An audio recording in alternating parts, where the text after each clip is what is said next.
Hello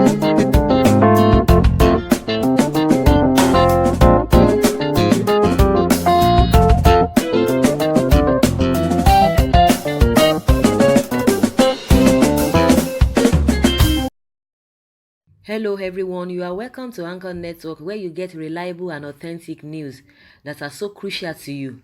I say big thank you to everyone who has been part of this channel and who has taken time to subscribe.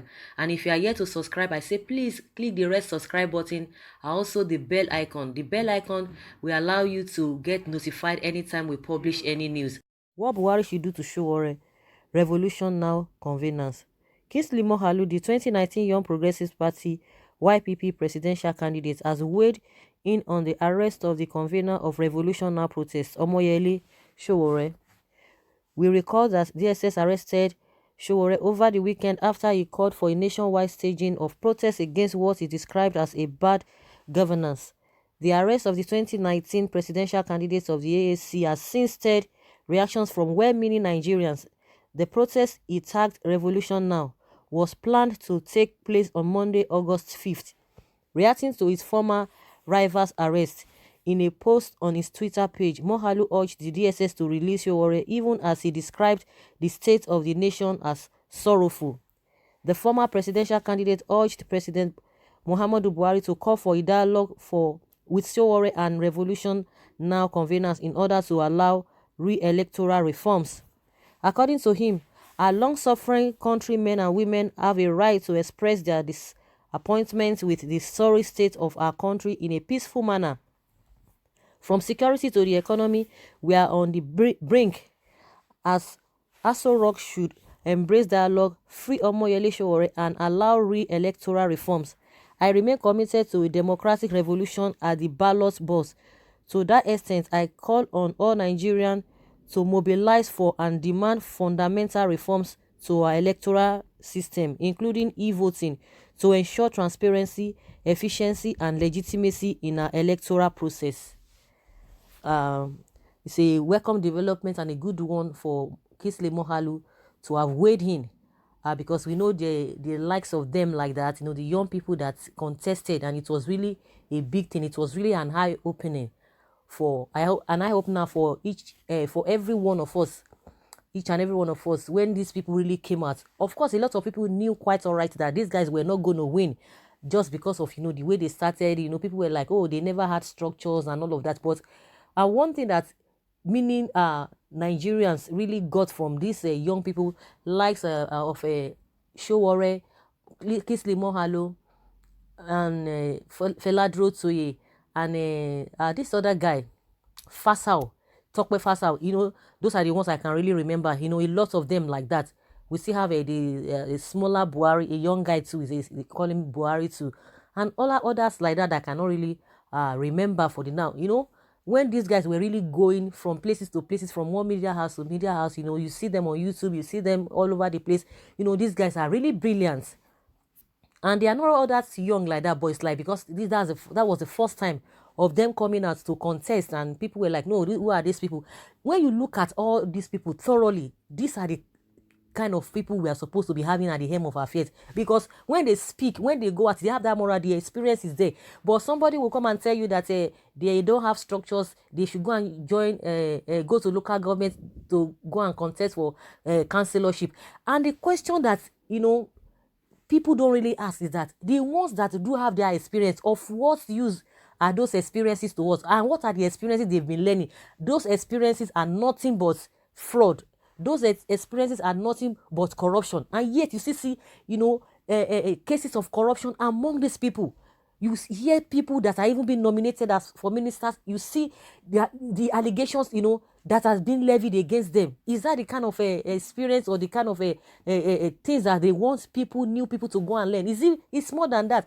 Okay, the ones that have been in power for close to 30 years, they've been governing, they've been in government, they've been they've been what is it called? They've been governors, they've been head of state, they've been all manner of things, they've had all manner of position. Yet, what are we gaining? What are we getting? See what we are facing now. Because most of these leaders, this one that we have now, they are not exposed because they refused. And more so, they don't have that strength to even move around, and they just feel that okay, this is the way they have to be going about it, and that's why we are even technologically we cannot even improve. I don't know why we always think of all these people. You think that they have this in them, whereas their experiences landed us. See what we are experiencing, yet nothing has changed. We talk of corruption of the people. Okay, let us change order. Yet we still change order. There's no difference. The corruption is still growing, day by day. Insecurity is something else. So it's a good thing, because if he does not come out to talk, to say his own side of the story concerning what is happening, it won't really it won't really be too nice. But of course, everybody has is entitled to his own opinion. Even if he does not come out, of course nobody's going to hold him responsible, but at least it will gladden a lot of people who are that okay, it's expected that he comes out. Even if he had not said anything, of course there's no any feelings about it, but at least for Moghalu to come out to at least support your fellow how would I put it now, your fellow candidates. I think that's the easiest way I can really remember to just put it. So let everybody saying the same thing. If we have a united voice, if we are saying the same thing, not that some people will be going this way, some other people will be going the other way, in that we will not achieve anything. So that is just my own opinion concerning what Moghalu has said. Let there be a dialogue, and that is just the essence of this protest. But I don't know why they don't really want to. They are afraid of this. There is nobody that can be bigger than the government. Of course, even those ones that are in the military that they want to form coup, they want to overthrow the government. It's not an easy thing. People that really have they know, they have the technical know-how. They have the experiences on how it works. It's not even an easy thing to even overthrow. Not to talk of somebody who is a civilian. They know that it's not really what they are thinking that it is this thing, but their fear is the crowd that has been supporting this cause, this protest. I think that is what is threatening the government, not anything. And the protest wouldn't have gone more than what it's the way it went yesterday. So they are not ready to listen. I think that's why they are really fidgeting, and a lot of people are just still reacting, and based on their own understanding. Someone is saying, why do we always interfering in governance? Please let the executive do their job. Let the people elected to govern us through do their job. This Sowore issue is a national security threat that should not be treated like with a kid glove. Everyone, enough of all these so-called leaders view regarding certain things or whatever, looking for cheap popularity. These are the same people we are talking about. The people that have been put in place to govern. What have they governed as? If really they are doing the right thing, I think there wouldn't be any need for any kind of protest. There wouldn't be any kind of protest in the first place. If you are doing the right thing, everybody will just be at peace. They will be singing your praises. If things are not going, you don't expect people to keep quiet. Okay, they have been chosen, they have been elected. Of what use is all of these things? Does it mean the thing that they've itemized or they have analyzed, this issue of security, the issue of economy?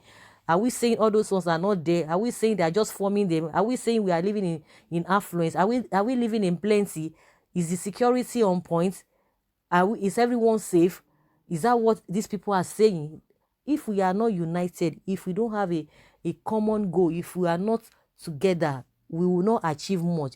And that is why a lot of people will be saying things out of a sentiment, out of a whatever they believe, because nobody trusts each other.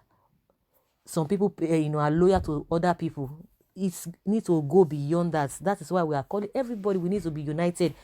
We know that a lot of people are really angry, a lot of people are disappointed, but that wouldn't change anything, because we are still in that same country. There is nowhere, no place for us to go. We'll still be there. So that is just the irony of the whole thing. No matter how angry you are, no matter the side that you belong to, poverty does not know anybody, does not know color. Poverty does not know tribe.